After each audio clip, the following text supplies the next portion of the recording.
morning, everyone. Welcome back to the channel. This is Pamela Making Memories. And every year I was trying to do the spooky season story. A long time ago, someone asked for me to tell stories, to read stories, since I love dramatic readings.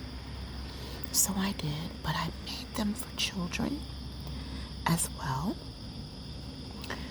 I had a subscriber wanting me to share some of my true stories, and so I did. If you look in the created playlist, you will see me reading some stories from spooky books, and there are also some stories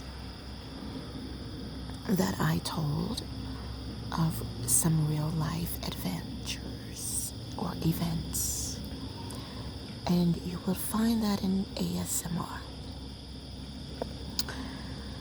I went to bed very early, and I woke up at 5:53 a.m. I love the sky, and I don't know if you guys can see, but the moon is there, hiding behind the clouds. I love waking up this early in the morning, feeling revived, when the weather is cold and crisp. So I am going to tell a story in honor of the spooky season, especially since I didn't do it last year. Maybe I will upload another one. Maybe I'll read an excerpt from something.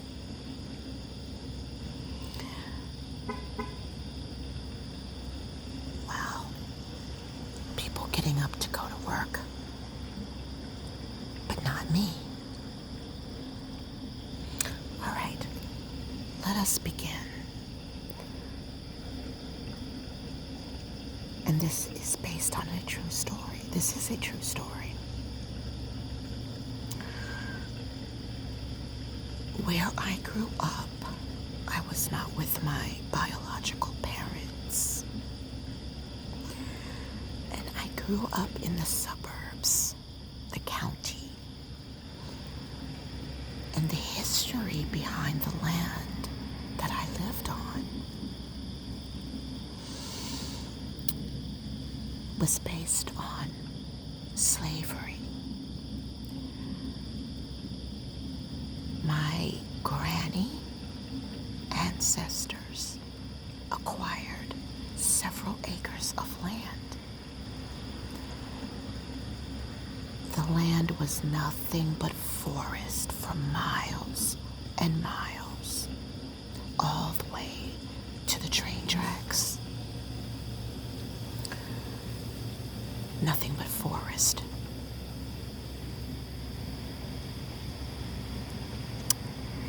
After a while, the land was cleared, but not completely. It was cleared enough to call it a field. I'd say maybe 3 to 4 baseball fields. Maybe more. A road was created that split the land in half.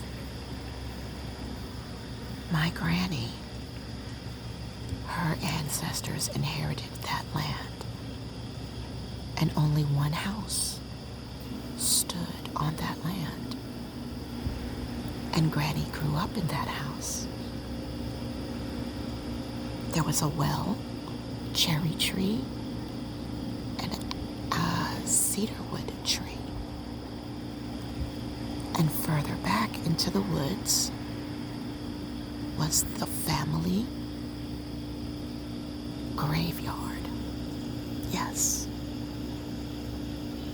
As the years progressed,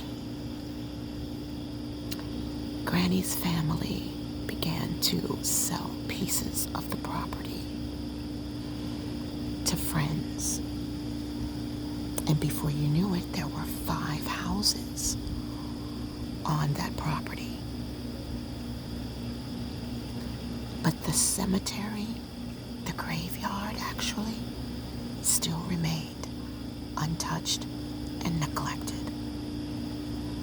There was no tombstones, just crosses, wooden crosses, names carved onto those crosses.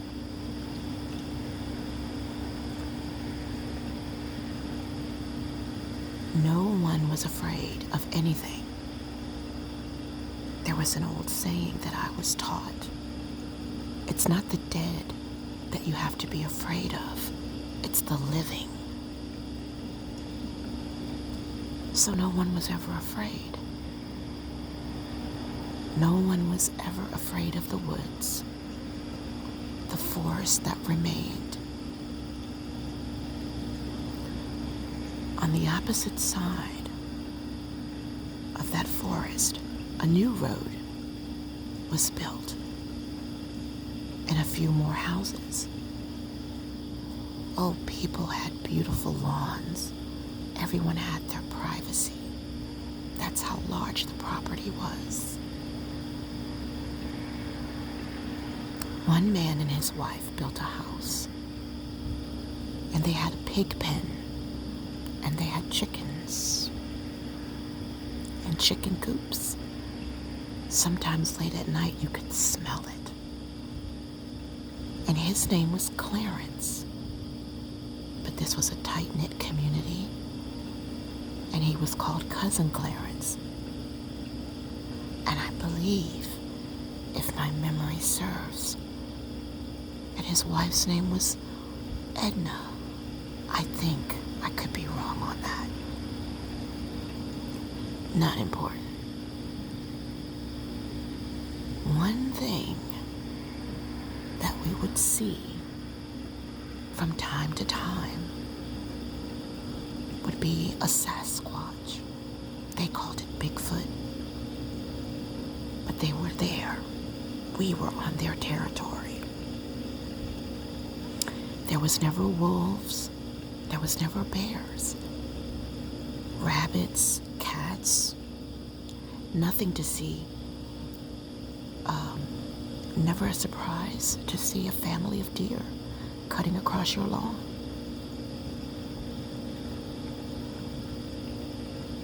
At night, you would hear twigs snap. In the summer, when the winter was up, there was no AC back then. Not in the houses.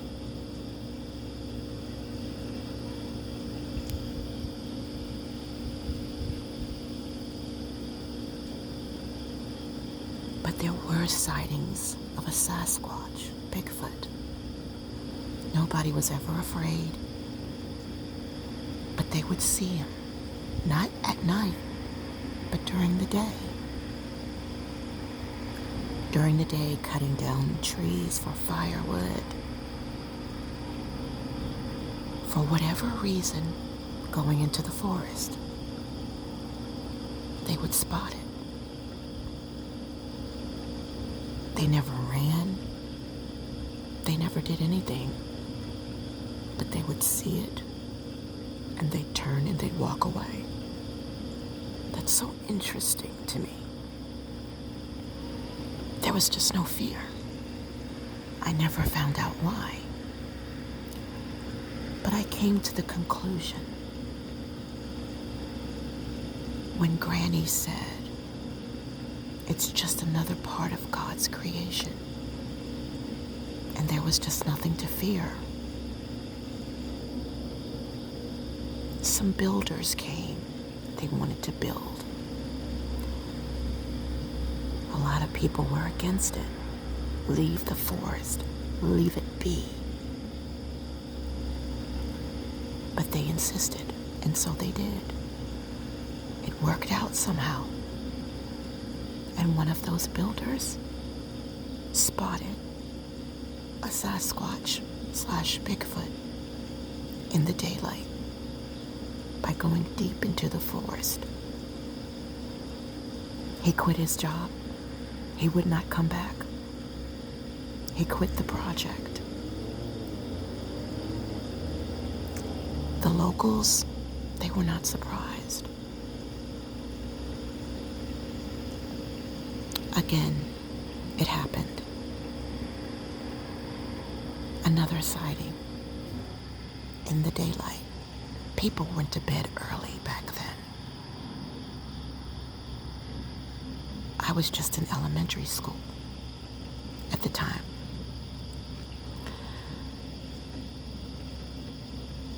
But it was a summer night,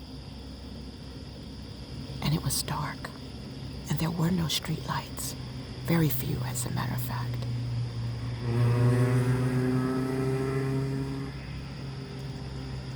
And you could hear sounds. The twigs snapping.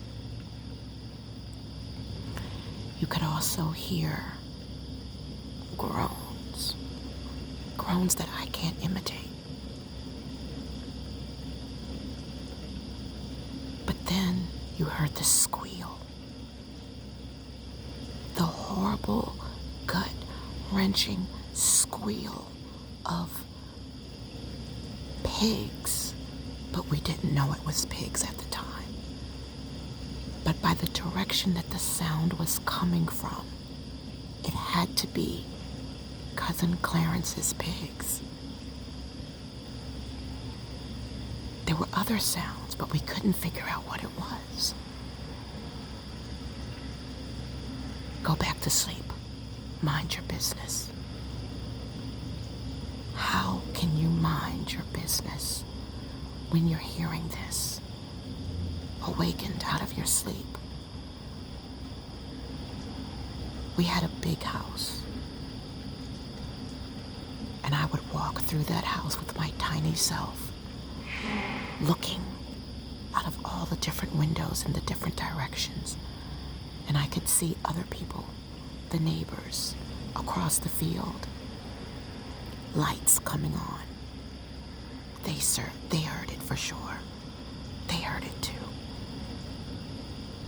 But I had to go back to bed, and so I did. I loved wandering through that house, alone in the dark. I really did.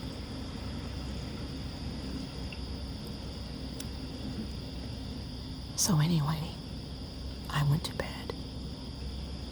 The next day, the talk was strong. Phones were ringing. Did you hear what happened to Cousin Clarence? Pigs. I always used to listen to adult conversation. Listen to the grown-ups talking. Peeping around the corners, listening to conversations over the phone. And then finally, I asked my questions, which caused great irritation. Yes, something ate Cousin Clarence's pigs last night. Well, what did Cousin Clarence say? Apparently, he heard the sound. He heard the pain of something torturing his pigs. He could hear the chickens rustling and making noise. He quickly put on his overalls and he ran downstairs and he grabbed a flashlight. He turned on the porch light. But he was too late. He was too late. By the time he got down, his pigs were gone. Not one pig remained. All that was left in his pig pen was a smashed part of the wooden gate of the pen, and pig bones and blood and flesh. But the pigs were gone. The chickens had flew the coop, if you will. The chickens were out in the yard. They were not in their designated area. They were clucking and making noise all in the yard. Cousin Clarence had to gather them up. There was fear, there was terror in these chickens.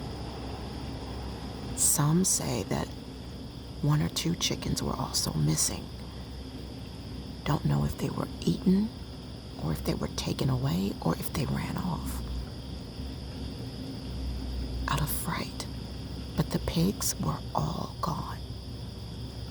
So I asked if I could go by there and see. Why would you want to go see something like that? I was curious. So one day I decided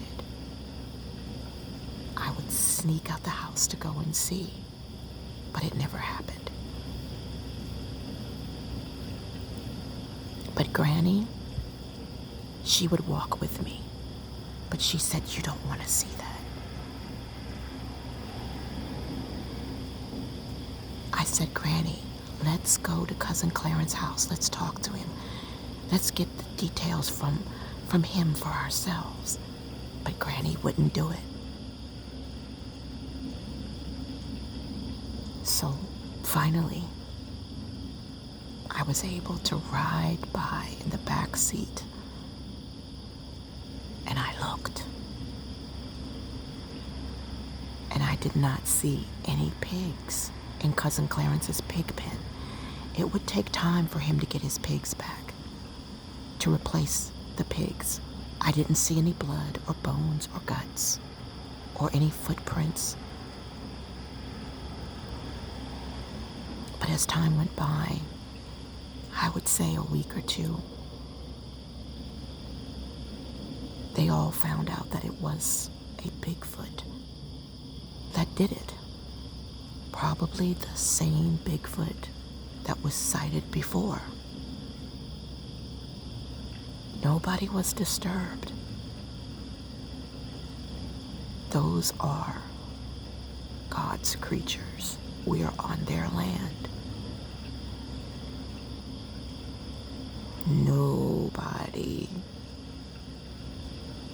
talked about it after that.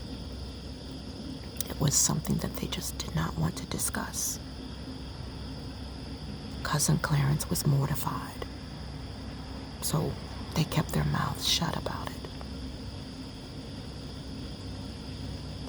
it. It took a long time, and finally Cousin Clarence had a few more pigs, and a few more pigs. I was scared to ask him. I was scared if I saw him. I was scared to ask him. And one day, I saw him out tending to his pigs. And I wanted so bad to ask him. But I didn't. So we learned to respect nature, and we learned to mind our business. And when we went to the graveyard of our ancestors, Granny's ancestors, they went at night, not during the day. How strange that was, but it was very true. And I wonder, is that graveyard still there to this very day? This is 2025. These stories took place in the 60s and 70s. And I just wonder, I went to the graveyard. Of course I did. But I went during the day. I would go outside to play, and I'd just walk up the field, the slanted hill, and I'd walk into the graveyard, and I'd see for myself. Oh, it might look spooky to you, but to me it was a place of peace, and I went there to pay my respects to Granny's ancestors. They were slaves. That land, I don't know what happened on that land before the houses were built before Granny's ancestors had acquired the land. I don't know the details because whenever I would ask Granny the history of the land, she pretended, well, she claimed there was a lot that she didn't know, and what she did know, she didn't want to talk about. I can only imagine. Granny picked cotton miles from where she lived. She picked cotton, and you walked over to that cotton field, and you'd pick it. She would remind me of how good it was for me to be alive in the 70s. Where we lived, racism was kept quiet. People didn't let you know that they were racist against you. It was just, they just wouldn't speak. They wouldn't look at you if they felt that way. If you went to a store, they might not put your money in your hands. They may lay it on the counter. You knew. You knew. You knew. You always knew. But we made it work. We made it work. And that is a true story. The story about Cousin Clarence's pigs and how they got ate that one night. Not during the day, during the night. Thank you so much for being here. And though I personally do not celebrate Halloween, I wish you a happy Halloween, a happy spooky season. May God bless you and protect you from all harm and danger. Thank you so much for allowing me to share that story with you. And the subscriber who had requested this 2 years ago, I don't know if you're still with me. But thank you, nonetheless.